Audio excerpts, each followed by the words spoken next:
Assalamualaikum warahmatullahi wabarakatuh. Halo teman-teman, kenalin aku Maria Ulfa Nurrahmatillah. Jadi di sini aku bakal ngejelasin ke kalian tentang materi kepemimpinan, mata kuliah pengantar manajemen. Kepemimpinan adalah bagian penting manajemen, tetapi tidak sama dengan manajemen. Kepemimpinan merupakan kemampuan yang dipunyai seseorang untuk mempengaruhi orang lain agar bekerja mencapai tujuan dan sasaran. Manajemen mencakup kepemimpinan, tetapi juga mencakup fungsi-fungsi lain seperti perencanaan, pengorganisasian, dan pengawasan. Pendekatan-pendekatan studi kepemimpinan. Penelitian-penelitian dari teori-teori kepemimpinan dapat diklasifikasikan sebagai pendekatan-pendekatan kesifatan, perilaku, dan situasional atau kontingensi dalam studi tentang kepemimpinan. Pendekatan pertama memandang kepemimpinan sebagai suatu kombinasi atau sifat-sifat yang tampak. Pendekatan kedua bermaksud mengidentifikasi perilaku-perilaku pribadi yang berhubungan dengan kepemimpinan efektif. Dan pendekatan ketiga yaitu pandangan situasional tentang kepemimpinan. Pendekatan sifat-sifat kepemimpinan. Para teoretisi kesifatan adalah kelompok pertama yang bermaksud menjelaskan tentang aspek kepemimpinan. Mereka percaya bahwa para pemimpin memiliki ciri-ciri atau sifat-sifat tertentu yang menyebabkan mereka dapat memimpin para pengikutnya. Seorang peneliti, Edwin Ghizelli, dalam penelitian ilmiahnya telah menunjukkan sifat-sifat tertentu yang tampaknya penting untuk kepemimpinan efektif. Sifat-sifat tersebut adalah sebagai berikut. Yang pertama, kepemimpinan dalam kedudukannya sebagai pengawas atau pelaksanaan fungsi-fungsi dasar manajemen, terutama pengarahan dan pengawasan pekerjaan orang lain. Yang kedua, kebutuhan akan prestasi dalam pekerjaan, mencakup pencarian tanggung jawab dan keinginan sukses. Yang ketiga, kecerdasan mencakup kebijakan, pemikiran kreatif, dan daya pikir. Keempat, ketegasan atau kemampuan untuk membuat keputusan-keputusan dan pemecahan masalah-masalah yang cakap dan tepat. Yang kelima, kepercayaan diri atau pandangan terhadap dirinya sebagai kemampuan untuk menghadapi masalah. Yang keenam, inisiatif atau kemampuan untuk bertindak tidak tergantung, mengembangkan serangkaian kegiatan, dan menemukan cara-cara baru atau inovasi. Keterbatasan pendekatan kesifatan. Ada banyak keterbatasan dalam pendekatan yang melihat sifat-sifat kepemimpinan. Tidak tampak sifat-sifat kepemimpinan yang ditemukan secara umum pada semua tokoh-tokoh. Kenyataannya, banyak dari mereka mempunyai sifat-sifat yang berbeda. Ada juga berbagai kasus di mana seorang pemimpin sukses dalam suatu situasi, tetapi tidak di situasi yang lain. Akhirnya, walaupun semua sifat yang dikemukakan para peneliti dapat menjadi yang diinginkan ada dalam diri pemimpin, tetapi tidak satupun sifat yang secara absolut esensial. Pendekatan perilaku kepemimpinan. Pendekatan-pendekatan kesifatan dalam kenyataannya tidak dapat menjelaskan apa yang menyebabkan kepemimpinan efektif. Oleh sebab itu, pendekatan perilaku tidak lagi mencoba untuk mencari jawaban sifat-sifat kepemimpinan, tetapi mencoba untuk menentukan apa yang dilakukan oleh para pemimpin efektif, bagaimana mereka mendelegasikan tugas, bagaimana mereka berkomunikasi dan memotivasi bawahan mereka, dan bagaimana mereka menjalankan tugas-tugas dan sebagainya. Di samping itu, berbagai penelitian juga menunjukkan bahwa perilaku-perilaku kepemimpinan yang sesuai dalam suatu situasi tidak perlu harus cocok dalam situasi lain. Contohnya, dalam perusahaan-perusahaan barang konsumsi dengan persaingan yang ketat, dibutuhkan keterampilan untuk memotivasi individu-individu secara kreatif yang mungkin tidak diperlukan oleh perusahaan-perusahaan dengan tingkat spesialisasi tinggi. Fungsi-fungsi kepemimpinan. Aspek pertama, pendekatan perilaku kepemimpinan menekankan pada fungsi-fungsi yang dilakukan pemimpin dalam kelompoknya. Agar kelompok berjalan efektif, seseorang harus melaksanakan dua fungsi utama. Yang pertama, fungsi-fungsi yang berhubungan dengan tugas atau pemecahan masalah. Dan yang kedua, fungsi-fungsi pemeliharaan kelompok atau sosial. Fungsi pertama menyangkut pemberian saran penyelesaian, informasi, dan pendapat. Fungsi kedua mencakup segala sesuatu yang dapat membantu kelompok berjalan lebih lancar, persetujuan yang kelompok lain, penengahan perbedaan pendapat, dan sebagainya. Gaya-gaya kepemimpinan. Pandangan kedua tentang perilaku kepemimpinan memusatkan pada gaya pemimpin dalam hubungannya dengan bawahan. Para peneliti telah mengidentifikasikan dua gaya kepemimpinan, yaitu gaya dengan orientasi tugas dan gaya dengan orientasi karyawan. Manajer berorientasi tugas mengarahkan dan mengawasi bawahan secara tertutup untuk menjamin bahwa tugas dilaksanakan sesuai dengan yang diinginkannya. Sedangkan manajer berorientasi karyawan mencoba untuk lebih memotivasi bawahan dibandingkan mengawasi mereka.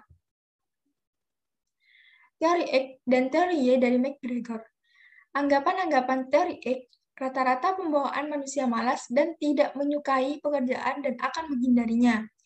Yang kedua, karakteristik manusia yaitu harus dipaksa, diawasi, diarahkan, atau diancam dengan hukuman agar mereka menjalankan tugas untuk mencapai tujuan organisasi. Dan yang ketiga, rata-rata manusia lebih menyukai diarahkan, ingin menghindari tanggung jawab, mempunyai ambisi relatif kecil, dan menginginkan keamanan atau jaminan hidup di atas segalanya.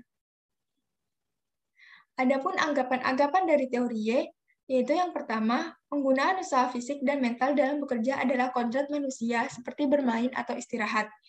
Yang kedua, pengawasan dan ancaman hukuman eksternal bukanlah satu-satunya cara untuk mengarahkan usaha pencapaian tujuan organisasi. Yang ketiga, keterikatan pada tujuan merupakan fungsi dari penghargaan yang berhubungan dengan prestasi mereka. Yang keempat, rata-rata manusia dalam kondisi yang layak belajar tidak hanya untuk menerima, tetapi menjadi tanggung jawab. Ada kapasitas besar untuk melakukan imajinasi, kecerdikan, dan kreativitas dalam penyelesaian masalah-masalah organisasi yang secara luas tersebar pada seluruh karyawan. Yang keenam, potensi intelektual rata-rata manusia hanya digunakan sebagian saja dengan kondisi kehidupan industri modern. Seorang pemimpin yang menganut anggapan-anggapan teori X akan cenderung menyukai gaya kepemimpinan autokratik. Sebaliknya, pemimpin yang mengikuti teori Y akan lebih menyukai gaya kepemimpinan partisipatif atau demokratik. 4. Sistem manajemen dari Likert. Sistem pertama, manajer membuat semua keputusan yang berhubungan dengan kerja dan memerintah para karyawan untuk melaksanakannya. Sistem kedua, manajer tetap menentukan perintah-perintah tetapi memberi bawahan kebebasan untuk memberikan komentar terhadap perintah-perintah tersebut. Yang ketiga, sistem manajer memberikan tujuan-tujuan dan memberikan perintah-perintah setelah hal-hal itu didiskusikan terlebih dahulu dengan bawahan. Dan yang terakhir, sistem keempat adalah sistem yang paling ideal menurut Likert tentang bagaimana organisasi seharusnya berjalan. Tujuan-tujuan ditetapkan dan keputusan-keputusan kerja dibuat oleh kelompok. Kisi-kisi manajerial dari Black dan Moulton. Kisi-kisi manajerial yang dikembangkan oleh Robert Black dan John Moulton juga berkenaan dengan orientasi-orientasi manajer pada tugas dan karyawan, serta kombinasi antara kedua ekstrim. Berikut adalah kisi-kisi manajerial dari Black dan Moulton yang dapat teman-teman lihat. Yang pertama ada manajemen santai, perhatian terhadap kebutuhan karyawan tinggi, kemudian manajemen tim, penyelesaian pekerjaan dari dedikasi karyawan mengarah pada hubungan yang saling mempercayai. Selanjutnya ada manajemen manusia organisasi, yaitu penyeimbangan keperluan pelaksanaan kerja dengan pemeliharaan semangat. Ada juga manajemen jatuh miskin, yaitu pencurahan usaha minimum untuk melaksanakan pekerjaan yang sesuai dengan kebutuhan organisasi. Dan yang terakhir, wewenang ketaatan.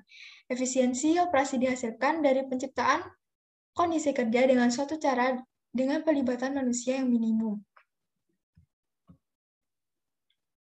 Studi Ohio State.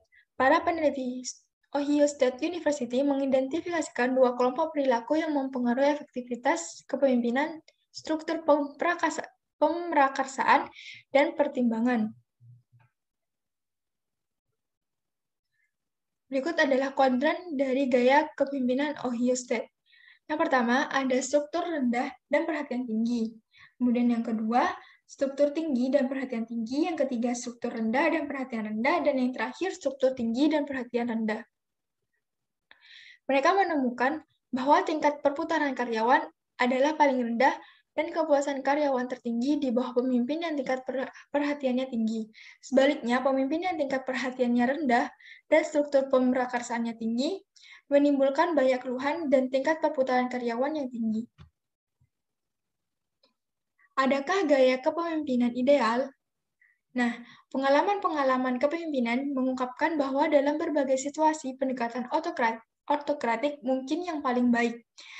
Dalam berbagai situasi lain, pendekatan partisipatif yang lebih efektif atau pendekatan orientasi tugas dibandingkan pendekatan orientasi karyawan dari sisi lain. Kesimpulan yang dapat dibuat bahwa kepemimpinan adalah kompleks dan gaya kepemimpinan yang paling tepat tergantung pada beberapa variabel yang saling berhubungan. Pendekatan situasional atau kontingensi. Pendekatan situasional atau kontingensi menggambarkan bahwa gaya yang digunakan adalah bergantung pada faktor-faktor seperti situasi, karyawan, tugas, organisasi, dan variabel-variabel lingkungan lainnya. Teori-teori situasional yang terkenal adalah yang pertama, serangkaian kesatuan kepemimpinan dari Tannenbaum dan Smith. Yang kedua, teori kontingensi dari Fiedler. Dan yang ketiga, teori siklus kehidupan dari Hersey and Blackard. Faktor-faktor yang mempengaruhi perilaku kepemimpinan. Ada berbagai faktor yang mempengaruhi situasi kepemimpinan. Mary Parker Follett yang mengembangkan hukum situasi mengatakan bahwa ada 3 variabel kritis yang mempengaruhi gaya pemimpin, yaitu yang pertama pemimpin, yang kedua pengikut atau bawahan, dan yang ketiga situasi. Ketiganya saling berhubungan dan berinteraksi. Follett juga menyatakan bahwa para pemimpin seharusnya berorientasi pada kelompok dan bukan berorientasi pada kekuasaan. Berbagai penelitian juga menunjukkan kompleksitas kepemimpinan di mana ada lebih banyak variabel yang saling berhubungan terlibat. Variabel-variabel tersebut dapat diklasifikasikan sebagai faktor-faktor makro dan faktor-faktor mikro. Rangkaian kesatuan kepemimpinan Tannenbaum dan Smith. Mereka mengemukakan bahwa manajemen harus mempertimbangkan 3 kumpulan kekuatan sebelum melakukan pemilihan gaya kepemimpinan, yaitu kekuatan dalam diri manajer yang mencakup sistem nilai, kepercayaan terhadap bawahan, kecenderungan kepemimpinannya sendiri, dan perasaan aman dan tidak aman. Kekuatan-kekuatan dalam diri bawahan meliputi kebutuhan mereka akan kebebasan, kebutuhan mereka akan peningkatan tanggung jawab, apakah mereka tertarik dalam dan mempunyai keahlian untuk penanganan masalah, dan yang terakhir, harapan mereka mengenai keterlibatan dalam pembuatan keputusan. Adapun kekuatan-kekuatan dari situasi mencakup tipe organisasi, efektivitas kelompok, desakan waktu, dan sifat masalah itu sendiri. Teori kontingensi dari Fiedler. Pada dasarnya, teori ini menyatakan bahwa efektivitas suatu kelompok atau organisasi tergantung pada interaksi atau kepribadian pemimpin dan situasi. Situasi dirumuskan dengan 2 karakteristik. Yang pertama, derajat situasi di mana pemimpin menguasai, mengendalikan, dan mempengaruhi situasi. Dan yang kedua, derajat situasi yang menghadapkan manajer dengan ketidakpastian. Teori siklus kehidupan dari Hersey dan Blackard. Teori ini sangat dipengaruhi oleh penelitian-penelitian kepemimpinan sebelumnya, terutama studi Ohio State. Seperti Fiedler, Hersey, dan Blackard mempergunakan pendekatan situasional dengan suatu perbedaan pokok. Mereka menekankan bahwa penggunaan gaya adaptif oleh pemimpin bergantung pada diagnosa yang mereka buat terhadap situasi. Konsep dasar teori siklus kehidupan adalah bahwa strategi dan perilaku pemimpin harus situasional dan terutama didasarkan pada kedewasaan atau ketidakdewasaan para pengikut. Kesimpulan, kepemimpinan merupakan kemampuan yang dipunyai seseorang untuk mempengaruhi orang-orang lain agar bekerja mencapai tujuan dan sasaran. Manajemen mencakup kepemimpinan, pemikiran, dan penelitian. Sekarang mendasarkan pada pendekatan ketiga, yaitu pandangan situasional tentang kepemimpinan. Pendekatan studi kepemimpinan dibagi menjadi 3, yaitu pendekatan sifat-sifat kepemimpinan, pendekatan perilaku kepemimpinan, dan pendekatan situasional. Faktor-faktor yang mempengaruhi perilaku kepemimpinan ada 3 juga, yakni pemimpin, bawahan, dan situasi. Teori-teori kepemimpinan ada 3, yaitu teori X dan teori Y dari McGregor, teori kontingensi dari Fiedler, dan teori siklus kehidupan dari Hersey and Blackard. Terima kasih. Semoga bermanfaat. Wassalamualaikum warahmatullahi wabarakatuh.